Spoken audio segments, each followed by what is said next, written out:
Satyabama Institute of Science and Technology, Chennai and Sriperumbudur. தேசிய ஜனநாயக கூட்டணியில் தொடர்வது குறித்து இன்று OPS அறிவிப்பார் என்று எதிர்பார்க்கப்படுகிறது.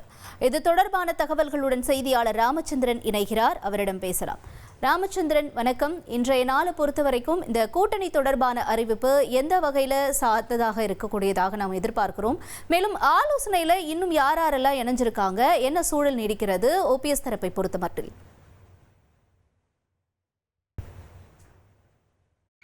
முன்னாள் முதலமைச்சர் திரு பன்னீர்செல்வம் தலைமையில் இரண்டாவது நாளாக சென்னையில் இன்று ஆலோசனை நடைபெறுகிறது. குறிப்பாக காலை 10 மணிக்கு துவங்கக்கூடிய அந்த ஆலோசனை கூட்டம் பிற்பகல் வரை நடைபெறுகிறது. இன்றைய ஆலோசனை கூட்டத்தில் திருச்சி, பெரம்பலூர் உள்ளிட்ட 19 வருவாய் மாவட்டத்தைச் சேர்ந்த பிரதிநிதிகள் பங்கேற்று தங்கள் கருத்துக்களை தெரிவிக்கின்றனர். குறிப்பாக தமிழக சட்டமன்ற தேர்தல் இன்னும் 11 மாதங்களில் நடைபெற உள்ளது.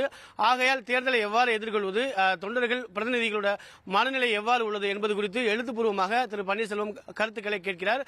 குறிப்பாக நேற்று நடைபெற்ற அந்த கருத்து கேட்பு கூட்டத்தில் பெரும்பாலான மாவட்ட செயலாளர்கள், மாவட்ட பிரதிநிதிகள் அவர்களை கருத்துக்களை எழுத்துப்பூர்வமாக தெரிவித்துள்ளனர். அதில் திமுகவை வீழ்த்தி 2026 ஆண்டு அதிமுக வெற்றி பெற வேண்டும் என்றால் 4 அணியாக இருக்கக்கூடிய அதிமுக ஒருங்கிணைந்து ஒரே அணியாக தேர்தலை எதிர்கொள்ள வேண்டும் என்பது அவர்கள் பிரதான கோரிக்கையாக உள்ளது. அது மட்டுமல்லாமல் நடிகர் விஜய் தலைமையிலான தாவேகாவில் அதிமுக கூட்டணியை சந்திக்க வேண்டும் என்றும் அவர்கள் கருத்துக்களை எழுத்துப்பூர்வமாக தெரிவித்துள்ளனர். அது மட்டுமல்லாமல் அதிமுக தற்பொழுது பாஜகவுடன் கூட்டணி வைத்துள்ள நிலையில் தேசிய ஜனநாயக கூட்டணியில் திரு பன்னீர்செல்வம் தலைமையிலான அணியினர் இடம்பெறுகிறார்களா இல்லையா என்பது குறித்து இன்று அதிகாரப்பூர்வமாக அறிவிப்பார் என்றும் எதிர்பார்க்கப்படுகிறது. உங்களுடைய தகவல்களுக்கு நன்றி ராமச்சந்திரன்.